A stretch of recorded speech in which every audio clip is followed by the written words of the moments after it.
Hello and welcome. मैं साइमा खान हाजिर हूं आपका पसंदीदा शो सिनेमा की दुनिया लेकर, जहां हम आपको सिनेमा जगत से जुड़ी तमाम अपडेट से रूबरू कराते हैं। आज के शो में भी आपके लिए बहुत कुछ खास है, तो चलिए अपने शो की शुरुआत करते हैं। आज हम अपने प्रोग्राम की शुरुआत एक ऐसे गायक से करने जा रहे हैं जिन्हें दर्द भरे गीतों का बादशाह कहा जाता था। हम बात कर रहे हैं हिंदी सिनेमा के प्रसिद्ध गायक मुकेश की। मुकेश अपनी आवाज के एहसास की बदौलत आज भी संगीत प्रेमियों के दिलों में जिंदा हैं। यहाँ हम आपको बताएं कि मुकेश के.एल. सहगल को अपना आदर्श मानते थे। अगर उनके शुरुआती गीत हम सुने तो के.एल. सहगल की गायकी से मेल खाते हैं। बाद में उन्होंने अपनी एक अलग शैली विकसित की। मुकेश ने अपने जमाने के कई बड़े अभिनेताओं को अपनी आवाज दी, लेकिन राज कपूर के लिए वो खास रहे। एक वक्त तो ऐसा भी आया कि जब मुकेश और राज कपूर एक दूसरे के पूरक बन गए थे। आवारा फिल्म का गाना आवारा हूँ गाकर तो मुकेश ने जैसे इतिहास ही रच दिया। वहीं दूर जब दिन ढल जाए और चांद सी महबूबा हो मेरी जैसे रोमानी गीत आज भी सुने तो दिल में उतर जाते हैं। दिल और भावनाओं के सितार का हर तार छेड़ने वाला इस गायक को जन्म शताब्दी पर हम उन्हें नमन कर रहे हैं। कभी कभी मेरे दिल में ख्याल आता है कि जैसे तुझको बनाया गया है मेरे लिए। मुकेश चंद माथुर जैसा भावुक सुरीला सपना बॉलीवुड ने 20वीं सदी के 40 के दशक में देखा था। अब सपना तो निद्रावस्था में बंद आंखों से दिखाई देने वाला आविष्कार है, लेकिन यकीन कीजिए मुकेश नाम का ये सपना संगीत की नजाकत से परिचित, खुली आंखों से, संतुष्ट कानों से अभी भी जागते हुए दिखाई दे रहा है, जी रहा है। चंदेरी नगरी में मुकेश का प्रवेश तो अभिनेता गायक बनने की अभिलाषा से हुआ था, लेकिन 2-3 प्रयासों के बाद एक्टिंग को अलविदा कर मुकेश ने प्लेबैक सिंगिंग को ही गले लगाया। मशहूर गायक कुंदन लाल सहगल मुकेश के लिए आदर्श मान थे। सहगल की गायकी से वो इतने अधिक प्रभावित थे कि पहली नजर फिल्म का मुकेश का पहला प्लेबैक गीत दिल जलता है तो जलने दे यूं लगा कि जैसे सहगल ने ही गाया हो। दिल जलता है तो जलने दे, तू पर्दा नशीं का आशिक है, यूं नाम वफा बर्बाद न कर। फिल्म संगीत की दुनिया में उन्हें हमेशा सत्यम शिवम सुंदरम ही माना गया। मुकेश की आवाज में कुछ ऐसा अद्भुत रसायन है कि वो दिल में घुल जाता है। पुराने जमाने में रेलगाड़ी के स्टीम इंजन के सीटी में जाड़े के दिनों में जो सिसकी का अनुभव होता, वही अनुभूति मुकेश के स्वर आवाज से होती है। तेरा ये मुस्काना चंदन सा बदन, चंचल चितवन, धीरे से तेरा ये मुस्काना, मुझे दोष न देना जगवालो। वैसे तो मुकेश ने कई प्रकार के गीत गाए, लेकिन मन की पीड़ा बयान करने वाले दर्द भरे नगमे उन्हें विशेष भाते थे। ऐसे किसी एक गीत के लिए 10 अन्य गीत छोड़ देना उन्हें गंवारा था। उन्होंने सहगल की गायकी के शुरुआती प्रभाव से निजात पाकर स्वयं की शैली विकसित की। यहाँ दिलीप कुमार का चेहरा, मजरू के बोल और नौशाद के संगीत से सजा अंदाज उनके लिए मददगार साबित रहा। तू कहे अगर, तू कहे अगर, तू कहे अगर जीवन भर मैं गीत सुनाता जाऊं, मन बीन बजाता जाऊं। मुकेश ने कई बड़े अभिनेताओं को अपनी आवाज दी, लेकिन राज कपूर के लिए गाए गीतों से सही मायनों में मुकेश युग अवतरित हुए। आवारा हूँ, आवारा हूँ, या गर्दिश में हूँ, आसमान का तारा हूँ, आवारा हूँ, आवारा हूँ।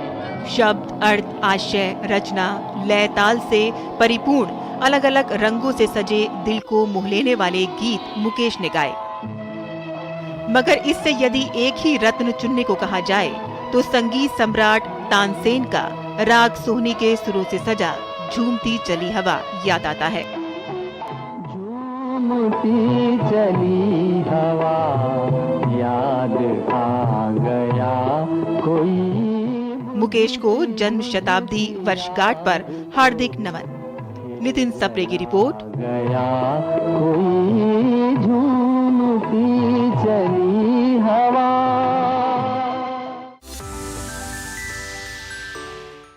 बचपन से ही गाने के शौकीन मुकेश यूं तो फिल्म नगरी में अदाकार बनने आए थे, लेकिन किस्मत ने उनके लिए गायकी की दुनिया की बादशाहत लिख रखी थी। फिल्म संगीत के करियर में मुकेश ने लगभग 900 गीत ही गाए होंगे, जो मोहम्मद रफ़ी, किशोर कुमार और लता मंगेशकर की तुलना में बहुत ही कम है। लेकिन मुकेश के गाए गीतों की लोकप्रियता इतनी ज्यादा रही कि अक्सर लोग यही समझते हैं कि मुकेश ने भी हजारों फिल्मों के गीत गाए होंगे। मुकेश के व्यक्तिगत जीवन, उनके फिल्मी संगीत की यात्रा और उनके शौक, सपनों और समर्पण को लेकर कुछ खास बातें लेखक डॉक्टर राजीव श्रीवास्तव ने अपनी किताब यादों में मुकेश में शेयर की हैं। हमसे खास बातचीत में उन्होंने कुछ बातों पर प्रकाश डाला। आइए देखते हैं। जीना यहाँ मरना यहाँ, इसके सिवा जाना कहाँ। 7 सुरों का मेला है, ये 7 सुरों का मेला है, ये मेला भी अलबेला है, ये मेला भी अलबेला है। जी हाँ, हिंदी सिनेमा जगत में बहुत सारे अदाकार और अदाकाराएं ऐसे रहे हैं जो यादगार रहे हैं, और बहुत सारे बीते ज़माने के गायक भी ऐसे हैं जो अपने खूबसूरत गानों की बदौलत आज भी लोगों की ज़ुबानों पर जिंदा हैं। आज हम बात कर रहे हैं गायक मुकेश की, जो दोस्त दोस्त ना रहा जैसे खूबसूरत गाने देकर लोगों के दिलों में आज भी जिंदा हैं। आज भी लोग उन्हें खुशी और गम में वैसे ही गुनगुनाते हैं। और आज हमारे साथ उन पर बातचीत करने के लिए डॉक्टर राजीव श्रीवास्तव मौजूद हैं, जिन्होंने हिंदी सिनेमा के पहले वैश्विक गायक मुकेश पर एक किताब लिखी है। उन्होंने 7 सुरों का मेला भी किताब लिखी है, और वो गायक मुकेश से उनकी मुलाकात रही, उनके साथ बहुत सारे खट्टे मीठे अनुभव रहे। किस तरह से वो गायक मुकेश को याद करते हैं, आइए उनसे जानते हैं। बहुत बहुत स्वागत है डॉक्टर राजीव श्रीवास्तव जी आपका डीडी न्यूज़ में। नमस्ते। आप हमें बताइए कि किस तरह से आपका ये मुलाकात का उनसे सिलसिला रहा और कैसे उन्हें वैश्विक गायक तक का दर्जा मिला। क्या कुछ आपकी ये खट्टी मीठी यादें थी, क्या कुछ उन्होंने आपको बताया? शैला जी, पहले तो आपका आभार, धन्यवाद, और मैं अपने तमाम जो हमारे दर्शक हैं उनका भी धन्यवाद ज्ञापित करना चाहूँगा। और अब आता हूँ आपके प्रश्न पे। गायक मुकेश भारत के प्रथम वैश्विक गायक, ये ऐसा मैं क्यों कहता हूँ, ये आपका प्रश्न है, और लोगों के मन में भी ये जिज्ञासा आपने डाल दी कि भाई ऐसा क्यों है। आपको ध्यान होगा कि 1950s में जब आवारा फिल्म आई थी, तो उसके गीत और संगीत ने तहलका मचाया था। सिर्फ हिंदुस्तान में नहीं, इसकी चार दीवारी को लांघ कर रशिया है, चाइना है, और जो दक्षिण पूर्व एशिया के जो तमाम देश है वहाँ तक के, और जो लोग हिंदी नहीं जानते थे, रशियन हमारे हिंदी नहीं जानते थे, वहाँ पे ये गाना था, आवारा हूँ या गर्दिश में हूँ आसमान का तारा हूँ, ये पॉपुलर हुआ था। और वहाँ के लोग इसको न सिर्फ गुनगुनाते थे टूटी फूटी हिंदी में, बल्कि इस गीत को समझने के लिए बाकायदे वो बार बार सुन के उसका जो तलफ़ुज़, जो उच्चारण है, उसको दुरुस्त करके फिर वो गाते थे। और वो 50s का सिलसिला आज की जनरेशन जो वहाँ की है वो भी कंटिन्यू कर रही है। और इसके बाद मुकेश साहब का ही एक और गीत आया, श्री 420 में, मेरा जूता है जापानी, ये पतलून इंग्लिस्तानी, सर पे लाल टोपी रूसी, फिर भी दिल है हिंदुस्तानी। तो ये हिंदुस्तानी दिल एक बार फिर पूरे विश्व में मुकेश के स्वर में ही गूंजा। तो इस तरह से ये पहले गायक हुए, ये पहला गीत इनका, और दोनों दफ़े कॉमन जो सिंगर थे वो मुकेश थे। तो इस तरीके से उनको पहला वैश्विक गायक, इंटरनेशनल सिंगर हम कहते हैं। कहते हैं कि वो दर्द भरे गाने गाने में उस्ताद थे, और जब भी कोई किसी का दिल टूटा होता है या फिर गमगीन होता है, गमज़दा होता है, तो वो मुकेश के गानों को गुनगुना कर एक सुकून का अनुभव करता है, एक बड़ा ही अच्छा अनुभव करता है। तो वो ऐसा दर्द भरा कैसे गा लेते थे जो हर किसी के दिल को टच कर जाता था? देखिए, मुकेश साहब की जो विशेषता थी आप ये कह रहे हैं कि वो दर्द भरे गीत, मतलब क्या उनका कुछ ऐसा अनुभव था? तो मैं ये कहूँगा कि वो फील जो एक होता है उसमें डूब के गाते थे। वो दर्द का भी हो सकता है, वो खुशी का भी हो सकता है, वो प्रेम का, मोहब्बत का, श्रृंगार का, सौंदर्य का, कुछ भी हो सकता है। आप उनके प्रेम के भी गीत गुने और मनुहार करते हुए गीत सुने, जैसे आप कभी कभी मेरे दिल में ख्याल आता है, अब ये गीत सुने तो इसमें भी एक जो श्रृंगार है, उनके स्वर का जो कंठ का माधुर्य है। और सबसे बड़ी बात है कि जिस माशूक या माशूका के लिए जब ये बात कही जा रही है तो वो दिल में उतर के जैसे उसको फील कर रहे हैं, अपने आप को उसी पोजीशन में वो ला के तब वो गाते थे। तो अगर दर्द का भी है, जैसे आपने जिक्र किया, दोस्त दोस्त ना रहा, प्यार प्यार ना रहा, अब ये गीत ऐसा है कि कोई भी आज के तारीख में सुन ले तो ये जैसे कहते हैं कि कुछ ऐसे गीत होते हैं जो इम्बॉन्ट्रल होते हैं, वो हर सिचुएशन पे फिट होते हैं। तो ये खासियत सिर्फ इसलिए थी कि वो भावपूर्ण गायकी उनकी सबसे उम्दा थी और इसकी वजह से वो सारे गीत उनके होते थे। जो खुशी के भी गीत है वो भी बड़े। लेकिन हमने ऐसा भी सुना है कि बहुत सारे जो बौद्धिक जगत के लोग हैं वो उनकी गायकी को बड़ा सादा कहते थे, बहुत सादा गायकी है, ऐसे वे उनको एक जगह एक उसमें सीमित कर देते थे। लेकिन ना हम जानते हैं कि आम आदमी जो है वो अपना कनेक्ट पाता था, तो वो सादगी कहीं ना कहीं जो उनके श्रोता है उससे कनेक्ट होती थी। जी जी जी। अब मैं ये आपको बताऊं कि फिल्मी गीतों में या किसी भी तरह के जो गीत हैं उसमें जो शास्त्रीय संगीत है उसको आप अभ्यास करके किसी गुरु से तालीम लेके सीख सकते हैं। कठिन से कठिन राग रागनी है उसको भी आप अभ्यास करके प्रैक्टिस करके आप सीख सकते हैं। लेकिन जो सरलता होती है वो आप कहाँ सीखेंगे? तो सरलता को साधना सबसे कठिन है और मुकेश के लिए जो सरलता को जो साधना था वो बड़ा सहज था। तो वो जिस तरीके से सरल हृदय से गीत गा जाते थे और उसीलिए वो दिल तक पहुंचते थे, तो लोगों को, सुनने वालों को लगता था कि यार ये हमारे बीच का ही कोई इंसान है जो गा रहा है और ये तो मैं भी गा सकता हूँ। तो वो अपने को जल्दी से कनेक्ट करते थे। लेकिन क्लासिकल का माहिर कोई सिंगर अगर वो गा रहा है तो ठीक है, वो फॉर द टाइम बीइंग लोगों को एंजॉयमेंट होता है, लेकिन वो जब गाने की कोशिश तो बोले यार ये तो अपने बूते का नहीं है, तो चलो किनारे रहो। तो मुकेश इसीलिए पहले कनेक्ट होते थे। तो इसीलिए जो वैश्विक फलक पे अगर किसी गायक ने अपनी मौजूदगी दर्ज करा ली तो इसका मतलब ये है कि कहीं ना कहीं वो ऐसे लोगों से भी कनेक्ट हो रहा जो उसकी भाषा जुबान नहीं जानते। तो ये खासियत थी उनके वाणी का, उनके कंठ का, उनके स्वर सौंदर्य का। तो मेरा ख्याल है कि आपकी पहली मुलाकात कब हुई उनसे? ये मैं स्कूल में था उन दिनों, ये 1974 की बात है। बनारस के पास एक जगह है रेणुकूट, तो वहाँ पे उनका प्रोग्राम था 1974 में और उसमें मैं पहली दफ़े किसी फिल्मी हस्ती को मैंने रूबरू देखा था और उनको गाते हुए सुनते। लेकिन उसकी एक बात जो है वो मुझे याद है, मैं सबसे साझा करना चाहूँगा कि 74 का वो साल था और कभी कभी जो फिल्म थी वो 76 में आई थी, उसके गाने भी तभी आए थे।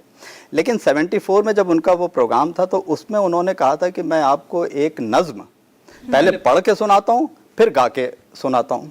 तो उन्होंने पढ़ा पहले पूरी नज्म की, कभी कभी मेरे दिल में ख्याल आता है। तो ये पूरा जब सुना तो तब तो हम लोगों के लिए बड़ा नया ये था, भाई कौन सा गीत है, क्या कुछ नहीं मालूम है।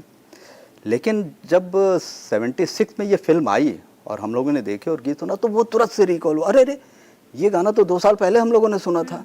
तो ये उस किस्म के थे और उनको ये विश्वास था कि इस तरह के गीत मकबूल होंगे और वो हुआ। राजीव जी ये भी कहते हैं उनके 2 पसंदीदा गाने थे जो सबसे ज्यादा पसंदीदा थे उन्हें, जाने कहाँ गए वो दिन और दोस्त दोस्त ना रहा। तो आपसे जब उनकी मुलाकात हुई, क्या उन्होंने कुछ ऐसा लम्हा, ऐसा वाकया आपको बताया? क्या उनका कोई दोस्त उनको धोखा दे गया था या क्या कुछ था? बहुत सारी चीजें ऐसी होती हैं जो सेलिब्रिटीज मंजरे आम पर नहीं कहते हैं, पब्लिक के सामने नहीं कहते, लेकिन अपने दोस्तों को, अपने खास लोगों को जरूर बताते हैं। देखिए, मुकेश साहब की जो सबसे बड़ी खासियत थी, विशेषता थी, वो ये थी कि जो गीत में बात कही गई है, जो शायर ने या कवि ने जो कहा है, वो ये समझ के वो उसको गाते थे कि जैसे उन पे खुद पे बीत रही है। और आपने एक गीत का जो जिक्र किया ना कि जाने कहाँ गए वो दिन, मैं आपको बता दूं कि उस स्टेज प्रोग्राम में जो मैं बात कर रहा था, जब पहली दफ़े मैं उनको मिला और देखा मैंने प्रोग्राम, तो उसमें वो प्रोग्राम ख़त्म करके स्टेज से नीचे उतर आए तो आगे जो ऑडियंस बैठी थी उसमें से 2-1 लोगों ने रिक्वेस्ट की कि सर एक गाना और।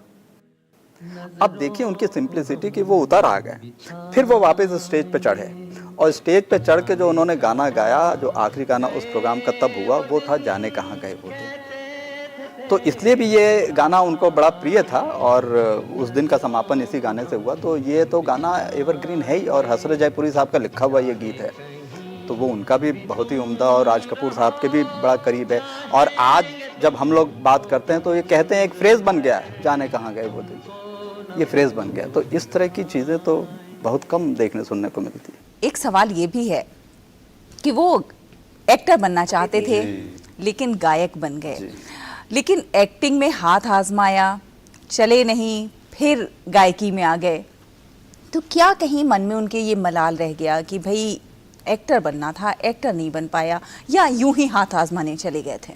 नहीं, जो पहला उनको ऑफ़र मिला था वो आप लोगों को सबको मालूम भी होगा कि मुकेश साहब की पैदाइश दिल्ली की थी और दिल्ली में ही जो मंदिर मार्ग है वहाँ पे जो municipal boys higher secondary school है, वहाँ से उन्होंने मैट्रिक पास किया और वो स्कूल के समय से ही गीत गाते थे अपना स्कूल के फंक्शन में, या किसी दोस्त के यहाँ कोई पार्टी है या किसी के फैमिली में कुछ है तो वो महफिल में गाते थे।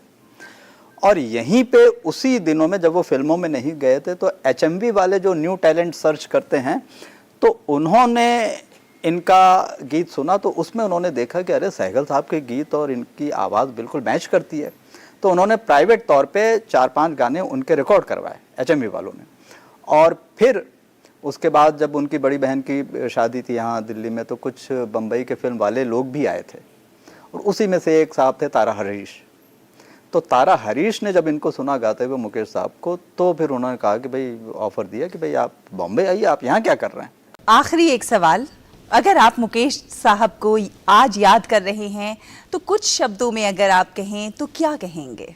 देखिए मुकेश साहब की जो गायकी है वो इतनी सरल है कि आपके अंदर खुद ब खुद वो समा जाती है और उनका जो व्यक्तित्व था वो भी उतना ही सादा था, बड़े निश्चल भाव के थे। मतलब जो वो गीत में गुनगुनाते थे, गाते थे, जो कहते थे तो ये लगता था, विश्वास होता था कि ये सच्ची बात है। तो ये इफेक्ट जो लाना जो उनके आवाज़ के माध्यम से होता था कि अगर वो बोल रहे हैं कि मतलब होठों पे सच्चाई रहती है तो वो वाकई वो सही बात है कि वो जो लफ्ज़ निकल रहे हैं वो सच्चे निकल रहे हैं। तो ये फील लाना ये सबसे बड़ा करिश्मा है और इसीलिए उनको मैं कहता हूँ कि ये शताब्दी के सबसे बड़े गायकों में उनका स्थान है और वैश्विक गायक वो इसीलिए हैं कि वो सबसे कनेक्ट करते थे। बहुत बहुत धन्यवाद राजीव जी, आप हमारे साथ आए और गायक मुकेश पर इतनी सारी यादें जो आपसे जुड़ी रही हैं उन्हें आपने हमारे साथ साझा किया। आप बहुत सारे लम्हात ऐसे हैं जो आप फील करते होंगे और उसे चाहते होंगे दुनिया जाने, उसे आज आपने दर्शकों के सामने बताया और दर्शकों को इससे रूबरू होने का मौका मिला। बहुत बहुत धन्यवाद। नमस्कार। भारतीय सिनेमा को साल भर जिन पुरस्कारों की घोषणा का इंतजार रहता है उनकी घोषणा कर दी गई है। जी हां, हम बात कर रहे हैं राष्ट्रीय फिल्म पुरस्कारों की। अलग अलग कैटेगरीज में 68वें राष्ट्रीय फिल्म पुरस्कारों का ऐलान कर दिया गया है। तुलसीदास जूनियर को बेहतरीन हिंदी फिल्म के लिए नवाजा जाएगा, वहीं अजय देवगन और सूर्य को बेस्ट एक्टर चुना गया है। सिनेमा की दुनिया की नामचीन हस्तियों पर आधारित जूरी ने बेहतरीन फिल्मों का चयन करके अपनी रिपोर्ट सूचना और प्रसारण मंत्री अनुराग ठाकुर को सौंपी, जिसके बाद इन अवार्ड्स का औपचारिक ऐलान किया गया और आने वाले दिनों में एक रंगारंग कार्यक्रम में ये अवार्ड्स प्रदान किए जाएंगे। राष्ट्रीय फिल्म पुरस्कार भारतीय फिल्म कलाकारों और समूचे फिल्म जगत के लिए बेहद प्रतिष्ठित माना जाता है। शुक्रवार को राजधानी दिल्ली में वर्ष 2020 के लिए राष्ट्रीय फिल्म पुरस्कारों का ऐलान किया गया। 68वें राष्ट्रीय फिल्म पुरस्कारों में सर्वश्रेष्ठ फीचर फिल्म का पुरस्कार तमिल फिल्म सूराराय पोटरू को दिया गया, जबकि सर्वश्रेष्ठ लोकप्रिय फिल्म का पुरस्कार Hindi film Tanhaji the unsung warrior को दिया गया। सर्वश्रेष्ठ अभिनेता का पुरस्कार सूर्या को तमिल फिल्म सूराराय पोटरू के लिए और अजय देवगन को Hindi film Tanhaji the unsung warrior के लिए संयुक्त रूप से दिया गया। सर्वश्रेष्ठ अभिनेत्री का पुरस्कार अपर्णा बालमुरली को तमिल फिल्म सूराराय पोटरू के लिए दिया गया। केंद्रीय सूचना एवं प्रसारण मंत्री अनुराग सिंह ठाकुर ने सभी पुरस्कार विजेताओं को बधाई दी है। उन्होंने कहा कि कोविड-19 महामारी के बीच भी देश में बेहतर फिल्मों का निर्माण हुआ। कोविड-19 पेंडेमिक ने देश और दुनिया के सामने चुनौतियां खड़ी की और फिल्म जगत के लिए तो बहुत बड़ी चुनौती थी। फिल्म की शूटिंग करना या फिर बाद में थिएटर में रिलीज़ ना होना अपने आप में बहुत बड़ा चैलेंज था, लेकिन उसके बावजूद 68वें फिल्म अवार्ड्स के लिए बहुत अच्छी फिल्में भी आई और जूरी ने बहुत शानदार काम भी किया है।